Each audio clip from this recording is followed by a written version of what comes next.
Bonsoir à tous et bienvenue dans un nouvel épisode de Creepy Files dédié aux témoignages des abonnés. Cette fois-ci, on se retrouve pour 4 témoignages très différents les uns des autres, mais tout aussi passionnants et effrayants. Comme dans les précédents épisodes, n'hésitez surtout pas à leur laisser votre avis, hypothèses, conseils, pour qu'ils puissent les lire et se sentir écoutés. Et pourquoi pas trouver des pistes de réflexion qui pourraient expliquer ce qu'ils ont vécu. J'en profite également pour remercier toutes celles et ceux qui ont pris le temps de m'écrire. Même si je ne réponds pas souvent à cause du nombre grandissant de mails, sachez que je finis tôt ou tard par tous les lire, et c'est à chaque fois passionnant de plonger dans votre vécu. Je sais que vous aimez l'horreur et tout ce qui fait frissonner. Vous ne seriez pas en train d'écouter les histoires que je vous raconte sinon. Mais il est parfois bon de s'échapper un peu de ce monde, et de faire des activités plus joyeuses et colorées. C'est pour ça que le sponsor de cette vidéo tombe à pic. Que diriez-vous de vous évader de votre vie pour devenir gérant d'hôtel? Pas dans la vraie vie évidemment, c'est dans un jeu mobile. Et je vous préviens, il est tellement addictif que j'ai eu du mal à le lâcher depuis que je l'ai découvert. Il est incroyablement prenant. Il s'agit de Grand Hôtel Mania, un jeu mobile gratuit bien évidemment, dispo sur Android et iOS, avec des graphismes très sympathiques. Vous incarnez un gérant d'hôtel, et votre but c'est d'aider vos 2 employés, Monique et Ted, à gérer vos invités et développer votre chaîne hôtelière. Ça paraît assez simple dit comme ça, mais croyez-moi, vous ne lâcherez plus une fois que vous l'aurez commencé.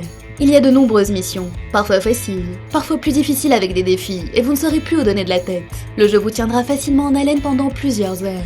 Je sais que moi en tout cas, je n'ai pas senti le temps passer. J'ai enchaîné les missions en servant des cafés, des sandwichs, en faisant le ménage, en enregistrant des clients, en essayant de les faire attendre le moins possible pour récolter un maximum de likes, et en échouant parfois lamentablement.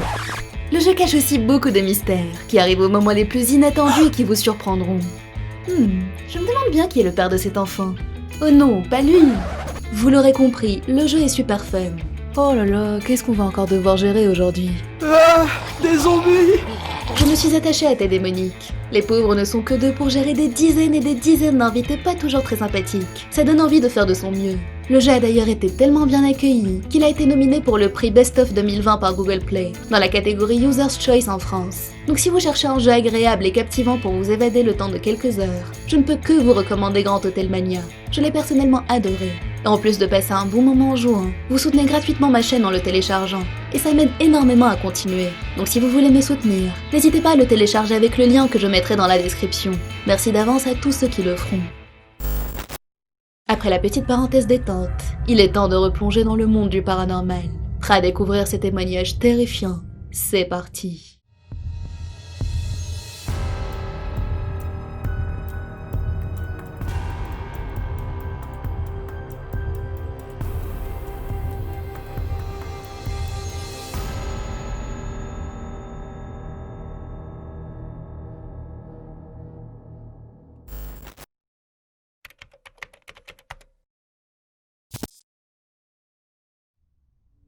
Cette histoire m'est arrivée il y a maintenant 10 ans.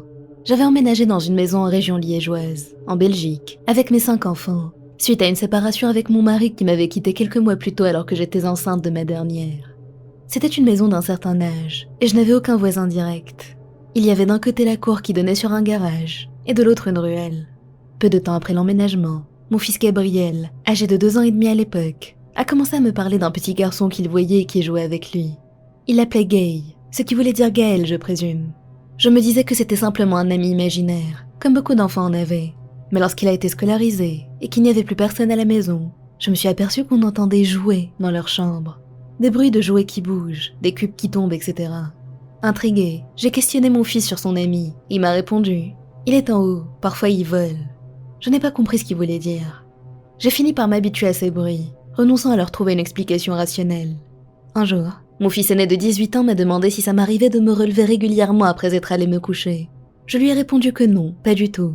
C'est là qu'il m'a dit que souvent, lorsqu'il allait se coucher après moi, il entendait marcher tout autour de mon lit, et qu'il était persuadé que c'était moi. Ce n'étaient pas les seuls événements inexplicables qui s'étaient produits.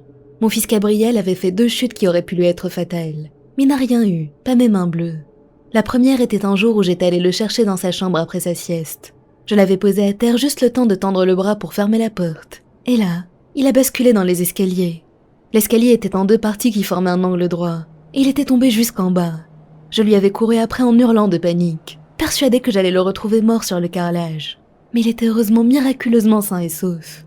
La seconde fois, il était dans son lit de bébé, et j'étais en train de coucher son frère dans la même chambre. Du coin de l'œil, je l'ai vu passer par-dessus les barreaux de son lit, atterrissant sur la tête avec son corps par-dessus. Pendant une effroyable seconde, j'avais cru qu'il s'était brisé la nuque. Mais encore une fois, il n'avait rien. On a fini par le surnommer l'incassable, comme le film. Un autre jour, j'ai voulu faire une photo de moi de plein pied pour montrer ma tenue à mon amoureux. J'étais seule chez moi ce soir-là, et étant donné que je n'avais aucun miroir dans la maison en dehors de celui de la salle de bain. Je suis allée récupérer un vieux miroir qui traînait dans les garages, qui appartenait au précédent propriétaire. Lorsque j'ai regardé la photo prise, j'ai eu le choc de ma vie. Je n'étais pas seule dessus. Il y avait un petit garçon à côté de moi qui me regardait. Effet très troublant, il ressemblait énormément à mon fils Gabriel. Mes enfants sont rentrés peu de temps plus tard, et je leur ai montré la photo. Ils ont bien vu la même chose que moi. Je ne la possède plus malheureusement, car le disque dur la contenant a lâché quelque temps plus tard. J'ai vécu de nombreuses années dans cette maison avec ces bruits inexplicables, mais je n'y ai jamais rien ressenti de mauvais. Peut-être qu'il se sentait bien avec nous, peut-être qu'il s'est reconnu en mon fils, et que je ressemblais à sa maman d'autrefois. Je repense souvent à cette histoire, et je me dis que j'aurais bien aimé connaître l'histoire de ce petit. Était-il décédé dans la maison? Dans quelles circonstances? Je ne le saurais probablement jamais.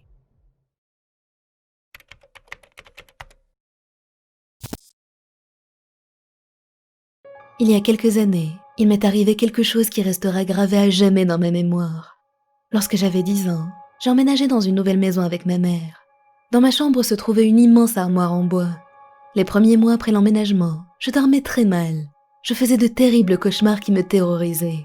Un soir, alors que je peinais à trouver le sommeil, je me suis tournée vers l'armoire dans le coin de ma chambre, et j'ai pensé, je suis sûre que même là-dedans je dormirais mieux. À mon grand étonnement, la porte s'est légèrement ouverte au même moment. J'ai sursauté et je me suis redressée. Poussée par une curiosité qui avait dépassé ma peur, je me suis levée pour aller l'ouvrir. Sans trop savoir pourquoi, j'ai aussi pris ma couverture, et je me suis roulée en boule à l'intérieur. J'ai très vite été emportée par le sommeil. En pleine nuit, je me suis réveillée en sursaut, toujours dans l'armoire. Désorientée, incapable de me souvenir où j'étais, je me suis mise à pleurer. Et soudain, une voix douce s'est élevée tout près de moi. J'ai levé les yeux pour découvrir une jolie jeune femme, accroupie à côté de moi, un sourire triste aux lèvres. Elle a caressé ma joue du bout de son pouce et m'a prise dans ses bras. Je me suis laissée faire, étrangement rassurée. Elle m'a bercée et je me suis rendormie. Le lendemain matin, je me suis réveillée dans mon lit. Je pensais que mon aventure de la veille n'était qu'un rêve, et j'étais plutôt déçue. Jusqu'à ce que, 3 jours plus tard, je me réveillais en pleine nuit en entendant quelqu'un tousser. Je cherchais des yeux d'où ça pouvait bien provenir, et j'ai aperçu la femme, assise dans l'armoire. J'étais ravie que mon amie soit de retour. J'ai couru vers elle et elle m'a serré dans ses bras. Elle m'a dit d'aller me recoucher, et que nous pourrions jouer ensemble le lendemain. Et en effet, elle a tenu parole. Pendant plusieurs semaines, j'ai joué à cache-cache avec ma nouvelle amie. Lorsque j'en ai finalement parlé à ma mère, elle a trouvé ça très étrange et m'a demandé le nom de la femme. C'est là que je me suis rendu compte que je ne le connaissais pas. Donc le soir même, lorsque je l'ai revue, je lui ai demandé comment elle s'appelait. Elle m'a répondu qu'elle se faisait appeler Nora, parce qu'elle trouvait son prénom nul et qu'elle préférait être appelée comme ça. Le lendemain matin, j'ai dit joyeusement à ma mère que mon amie s'appelait Nora. À ma grande surprise, j'ai vu tout le sang déserter son visage en une fraction de seconde. Je lui ai demandé ce qui se passait. Elle m'a raconté la terrible histoire qu'elle m'avait cachée. La fille de l'ancienne propriétaire s'était pendue, dans le couloir juste devant ma chambre. Elle s'appelait Nora. J'ai immédiatement paniqué. Avec ma mère, nous avons décidé de nous débarrasser de l'armoire. J'ai maintenant 15 ans, mais cette histoire continue de me donner des sueurs froides à chaque fois que j'y repense.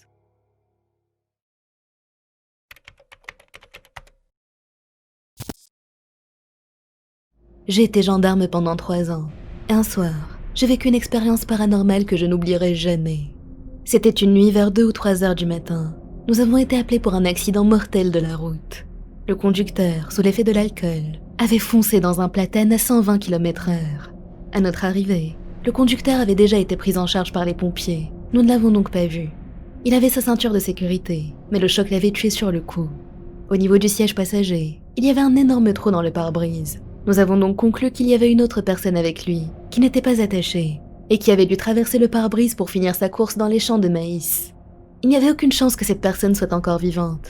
Avec mon collègue, nous nous sommes donc mis à la recherche du corps de la pauvre victime, mais nous n'arrivions pas à le localiser. Après 2 heures de recherches infructueuses, je suis revenue au niveau de la route, pour essayer de deviner dans quelle direction le corps aurait pu être projeté, en fonction de la position de la voiture. Et alors que j'étais en pleine réflexion, un homme est venu à ma hauteur. Il semblait très calme au vu de la situation. Il m'a dit qu'il avait trouvé le corps du passager et m'a indiqué la direction. Il semblait très réservé et ne m'a rien dit de plus.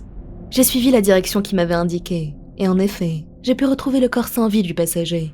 Une fois les pompes funèbres arrivées, nous avons déplacé le corps jusqu'au corbillard, et les pompiers ont fait de même avec le corps du conducteur. C'est là que nous avons enfin pu l'apercevoir. Lorsque mon regard est tombé sur lui, j'ai eu le choc de ma vie. Le conducteur décédé et l'homme qui m'avait indiqué le corps du passager étaient une seule et même personne. Je l'ai tout de suite reconnu à son visage et à sa tenue. J'étais le seul à l'avoir vu car mon collègue était en train de fouiller le champ à ce moment-là. J'ai posé la question aux pompiers, mais aussi m'ont dit n'avoir vu personne d'autre. À ce jour, je n'ai toujours aucune explication rationnelle.